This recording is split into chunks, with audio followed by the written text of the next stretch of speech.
যে বাংলাদেশ বিষয়ে যে নেগেটিভ প্রোপাগান্ডা ছড়াচ্ছে, বিভ্রান্তি ছড়াচ্ছে, শুভেন্দু অধিকারী যে পশ্চিমবঙ্গের যে বিজেপির যে সভাপতি, তিনি বলেছিলেন যে 1 কোটি হিন্দু শরণার্থীকে নাকি বাংলাদেশ থেকে ভারতে পাঠিয়ে দেবে।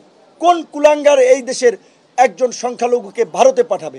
কে তাদের উপরে হামলা করবে সেটা আমরা দেখব। তা আমার দেশের ভাই, আমাদের বন্ধু, আমাদের স্বজন।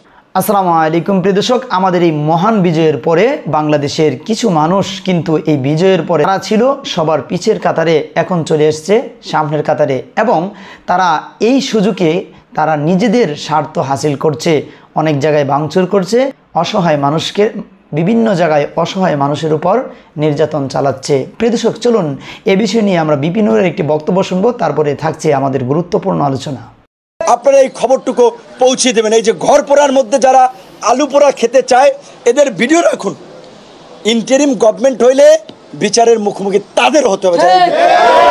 ভাবছে যে কি সরকার এরা গঠন করে বলাইছে, যারা লুটপাট করছে, এমপি হয়ে গেছে, মাস্তান হয়ে গেছে, গুন্ডা হয়ে গেছে, এখনই মার্কেট দখল, আরেকজনের ফ্ল্যাট দখল, আরেকজনের টেলিভিশন চ্যানেল দখল, আরেক সাংবাদিককে মাইরা হাউস থেকে বের করে দেওয়া, এই নৈরাজ্য আমরা চাই না।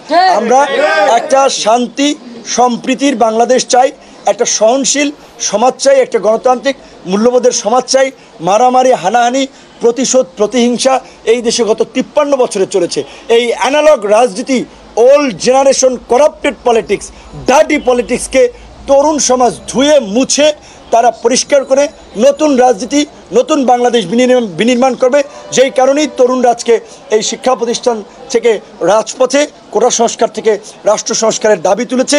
রাষ্ট্র সংস্কার করেই তরুণরা, যারা শিক্ষার্থী তারা শিক্ষা প্রতিষ্ঠানে ফিরবে, যারা রাজনীতি করছে তারা আগামীর বাংলাদেশের নেতৃত্ব দেবে। এই দেশে সাগর রুনি সহ যেই সাংবাদিকদের হত্যাকাণ্ডের শিকার হয়েছে তাদের বিচারও আমরা দাবি জানাই এবং আমরা তার জন্য সোচ্চার থাকব। যেসব সাংবাদিকরা 100 গ্রাম রাঁধুনি হলুদ বা মরিচের গুঁড়ার সাথে 2টি এবং 200 গ্রামের সাথে 4টি রাঁধুনি স্বাদ মিশালি ফ্রি। এই সরকারের গত 17 বছরে ক্ষতিগ্রস্ত হয়েছেন অনেকের, আমরা জানি দেশে থাকতে পারে, সম্পদ কেড়ে নিয়েছে, তাদেরও আমরা পাশে থাকব। এবং আপনাদের প্রতি একটা অনুরোধ থাকবে, এই ফ্রিডমের জন্য, আপনাদের পেশার জন্য আপনাদেরকে লড়াই করতে হবে, আমরা পাশে থাকব। এবং আমরা যে গণতন্ত্রের জন্য লড়াই করছি সেই লড়াইয়ে নাগরিক হিসেবে আপনারা পাশে থাকবেন। আপনাদের মাধ্যমে পুরো দেশবাসীকে ধন্যবাদ এবং কৃতজ্ঞতা জানাই, যারা আমার মুক্তির জন্য কথা বলেছেন, আমার জন্য প্রতিবাদ করেছেন, দোয়া করেছেন। এই যে ভালোবাসা, এইটার জন্যই আসলে আমাদের রাজনীতিটা করা। সো এই ভালোবাসাই আমরা মানুষের কাছে চাই এবং আমরা এই সম্প্রীতি, আগামী শুক্রবার এই সম্প্রীতি সমাবেশ করার মধ্যে দিয়ে আমরা জেলায় জেলায়ও জাতীয় ঐক্য এবং সম্প্রীতি প্রতিষ্ঠার জন্য জেলায় জেলায় আমরা সফর করব। আমরা আমাদের নেতাকর্মী সহ সব দলের নেতাকর্মীদেরকে আবারও শান্ত থাকার অনুরোধ জানাই। বিশেষ করে একটা কথা বিশেষভাবে উল্লেখ করা দরকার, হামলা হয়েছে মাশরাফির বাড়িতে, সেটা অনাকাঙ্ক্ষিত, আমরা নিন্দা জানাই, কিন্তু প্রচার করা হচ্ছে যে সংখ্যালঘু লিটন দাস।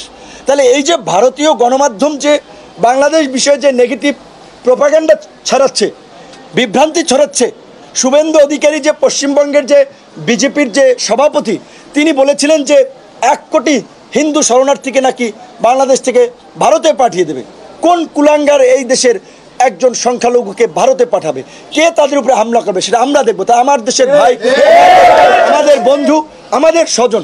বরঞ্চ আমরা যেটা তথ্য পাচ্ছি, এখানে আওয়ামী লীগাররা, দেশের যাই চেলা চামুন্ডা লেসপেন্সার আছে তারা এবং ভারতীয় গোয়েন্দা সংস্থা রয়ের ষড়যন্ত্রে বিভিন্ন জায়গায় এই সংখ্যালঘুদের উপরে হামলা হচ্ছে এবং এই ঘটনাকে বিশ্ব মিডিয়ায় প্রচার করার জন্য যে এই যে বাংলাদেশে মৌলবাদের উত্থান হচ্ছে, উগ্রবাদীরা রাষ্ট্র ক্ষমতা দখল করছে, সেখানে সংখ্যালঘুরা নিরাপদ দেয়। কিন্তু আমি বিএনপি, জামাত, গণ অধিকার পরিষদ সহ সকল রাজনৈতিক দলকে অনুরোধ করব, যেই যে এলাকায় সংখ্যালঘুরা আছে আপনারা তাদের সহ একটা কমিটি করে তাদের ঘর বাড়ি সম্পদ আপনারা পাহারা দেবেন। এবং আমরা প্রত্যেকটি সংখ্যালঘু ভাই বোনকে বলবো, অন্তত গণ অধিকার পরিষদের নেতা যারা মনে করতেছে যে এটি আমাদের হয়তো জীবনের সুযোগ লুটে খাওয়ার বা মানুষের উপর অত্যাচার করার, আমি তাদেরকে উদ্দেশ্য করে বলতে চাই, আমরা এই বিজয় এনেছি শহীদের রক্তে।